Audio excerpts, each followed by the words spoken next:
Lelaki bersenjata yang cuba menyerbu majlis makan malam gala yang dihadiri Donald Trump merancang untuk membunuh Presiden Amerika Syarikat AS itu serta beberapa pegawai tertinggi lain.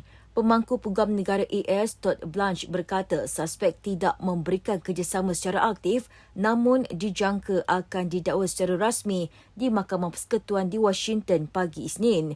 Blanche berkata demikian dalam rancangan Face the Nation di CBS sambil menambah motif serangan masih belum diketahui. Suspek yang bersenjatakan senapan patah, pistol dan pisau menginap di Hotel Washington Hilton di lokasi majlis makan malam rasmi itu diadakan dan dia menaiki kereta api dari Los Angeles ke Chicago, kemudian dari Chicago ke Washington. Suspek dikenali sebagai Cole Allen, 31 tahun, dalam nota kepada keluarganya sebelum serangan berkata sasaran akan diutamakan daripada pangkat tertinggi hingga terendah. Dalam beberapa saat selepas tembakan dilepaskan di tingkat atas, ejen perkhidmatan rahsia menyerbu masuk ke dalam dewan, mencetuskan suasana panik apabila tetamu berlindung di bawah meja. Untuk rekod, Hotel Washington Hilton adalah lokasi Presiden Ronald Reagan ditembak oleh seorang penyerang pada tahun 1981.